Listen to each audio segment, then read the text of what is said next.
আসসালামু আলাইকুম। এই ভিডিওতে দেখাবো কিভাবে লেআউটে পেজ সেটআপ করতে হয়। প্রথমে আমরা নতুন একটি লেআউট নেব। তার জন্য প্লাস বাটনে ক্লিক করব। ক্লিক করে লেআউট 3 তে ক্লিক করব। ক্লিক করে মডিফাইয়ে যাব।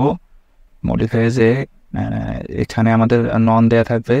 তো এখানে আমরা যদি পিডিএফ করি অবশ্যই মাইক্রোসফট প্রিন্ট টু পিডিএফে যাব। আর যদি প্রিন্টার থাকে, প্রিন্ট করলে এখানে প্রিন্টারের যে নাম দেওয়া থাকবে, যে মডেল দেওয়া থাকবে সেখানে যে সিলেক্ট করব। তো আমরা যেহেতু পিডিএফ করব সেজন্য মাইক্রোসফট প্রিন্ট টু পিডিএফ। তারপর পেপার সাইজে এখানে যদি আমরা A4 এ প্রিন্ট করি বা পিডিএফ করি তাহলে A4, আর যদি A3 থেকে করি তাহলে A3। আমরা এখানে A3 করব, তাই A3। তারপর এখানে ল্যান্ডস্কেপই থাকবে, তারপর ওকে, তারপর এখানে ক্লোজ। তো এখানে আমাদের সাদা জায়গাটা হলো A3 পেজের সাইজ। আর এখানে এই যে ভিতরে বর্ডারটা দেখতেছি এটা হলো ভিউ বোর্ড, মানে এটার মধ্যে আমাদের ড্রয়িংগুলো থাকবে, মানে এটার মাধ্যমে আমরা ড্রয়িংগুলো নিয়ে আসবো। তো প্রথমে আমরা রেক্টেঙ্গুলার নিয়ে পেজের বর্ডারটা দিয়ে দিব। জন্য আমরা একটু লেয়ারটা এটা নিয়ে নেই।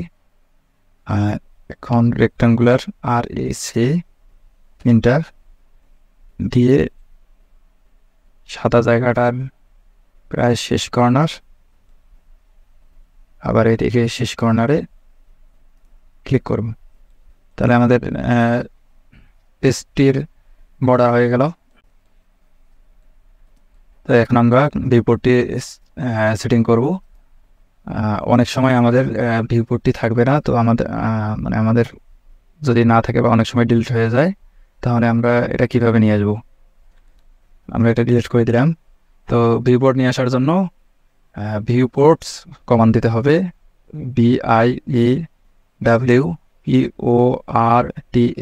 দিয়ে প্রিন্টার, তারপরে এখানে সিঙ্গেল, ওকে। আমরা এখানে ভিউপোর্টটা নিলাম। তো এখন আমরা মোটামুটি পেজটার শেষ পর্যন্ত ভিউপোর্টটি নিলাম, বা যতদূর মার্জিনের মতো একটু জায়গা রেখে আমরা ভিউপোর্টটি সেট আপ করে নেব। এই কর্নার, অনেক সময় আমরা এই কর্নার ধরলে মানে এরকম আসতে পারে, আমার মতো এরকম আসবে না। তার জন্যে যদি আপনাদের এরকম সোজাসুজি আসে তাহলে অবশ্যই F8 চাপবেন।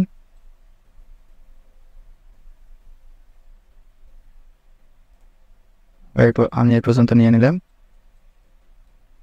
এখন আমরা যে ড্রয়িংটি সেট আপ করবো সেই ড্রয়িংটি নেব। যদি এখানে প্ল্যানটি সেট আপ করি তাহলে এখানে ডাবল ক্লিক করে আমরা ভিউপোর্টের ভিতরে ঢোকার জন্য অবশ্যই ডাবল ক্লিক করব। ডাবল ক্লিক করলেই আমরা ভিউপোর্টের ভিতরে ঢুকবো। তারপরে এখান থেকে জুম করব, জুম করে প্রয়োজন মতো সেট আপ করে নেব। তো এভাবে সেট আপ করার জন্য শর্টকাট একটা টেকনিক আছে, সেটা হলো জেড ইন্টার ও ইন্টার দিয়ে যতটুক সেট আপ করবো ততটুকু পুরোটাই সিলেক্ট করে নেব। সিলেক্ট করে ইন্টার দিলে আমার প্রয়োজন মতো অটোমেটিক সেট আপ হয়ে যাবে। তারপর এখান থেকে আমরা বাইরে বের হয়ে আসবো। বাইরে বের হয়ে আসার জন্য PS ইন্টার দিলে তাহলে বাইরে বের হয়ে আসবে, অথবা বাইরে এসে ডাবল ক্লিক করলে বাইরে বের হয়ে আসবে। তো এটা আমার সেট আপটা হয়ে গেল। তো আবার নতুন একটা পেজ সেট আপ করার জন্য এটা পুরোটাই সিলেক্ট করব। সিলেক্ট করে কপি CO ইন্টার, তারপর F8, কপি হয়ে গেল। তারপর আমরা নতুন একটা ড্রয়িং আবার সেট আপ করবো। তার জন্য এর ভেতরে ঢুকবো, ডাবল ক্লিক, আমরা এটা সেট আপ করবো। এটা আমাদের ভার্টিক্যাল আছে, এটা আমাদের প্রয়োজন হলো হরিজন্টালি করা, মানে এদিক দিয়ে বসানো।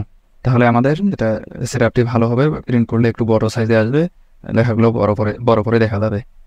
এটার জন্য আমরা কি করতে পারি, বাইরে আসবো, ডাবল ক্লিক করব, করে আমার যে ভিউপোর্টে যে বর্ডারটা আছে সেটা সিলেক্ট করব, সিলেক্ট করে রোটেট করব আর ও ইন্টার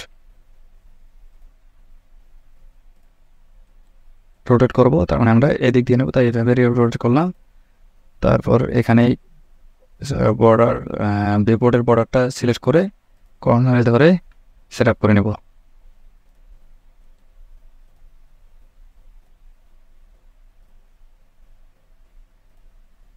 সেট আপ হয়ে গেল। ডাবল ক্লিক, জেড ইন্টার ও ইন্টার করে ইন্টার। আবার বাইরে বের হয়ে আসার জন্য পিএস ইন্টার।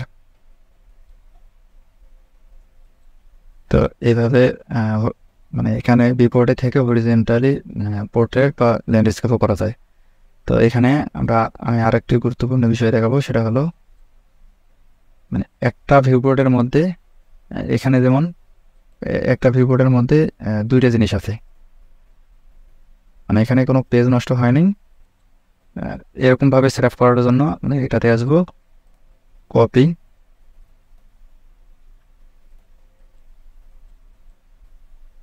সরি এটা না, এটা কপি করি। তো এখানে ডাবল ক্লিক করব, করে আমার পেজটা এই সাইডে সেট আপ করবো প্ল্যানটা। তারপর আবার বাইরে আসবো, তো এটা একটু জুম আউট করে নেই।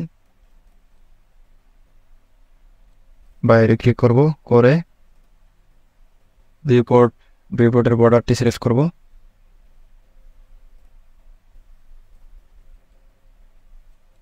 প্রার্থী যে জায়গা পর্যন্ত প্রয়োজন সেই জায়গা পর্যন্ত নিব।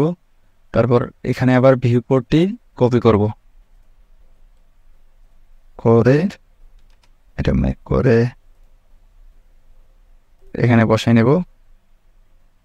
তারপর এটা যেহেতু বাইরে গেছে তাই কমাই নেব এখানে এই পর্যন্ত। তারপর এই ভিউপোর্টের মধ্যে ডাবল ক্লিক করব, ডাবল ক্লিক করে আমরা যদি এটা বসাই তাহলে এইভাবে আমরা এটা বসাইতে পারবো, বা জেড ইন্টার ও ইন্টার দিয়ে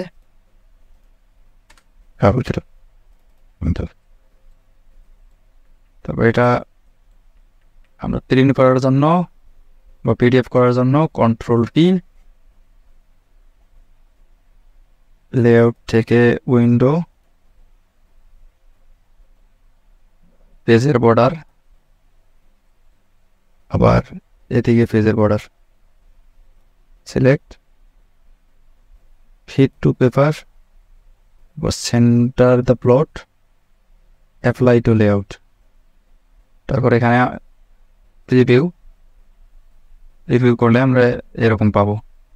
এখান থেকে যদি আমরা এটা যদি এই অবস্থায় পিডিএফ করি তাহলে প্লটের এখানে ক্লিক করব অথবা রাইট বাটন ক্লিক করে প্লট পরে সেট নাম দিয়ে যেখানে সেভ করার প্রয়োজন ডাউনলোডে যাবে এই নাম দিয়ে সেভ করে নেব। তাহলে আমরা দেখে নিই এটা, তো এরকম আসতেছে। তো আপনারা এভাবে লেআউটে পেজ সেট আপ করতে পারবেন।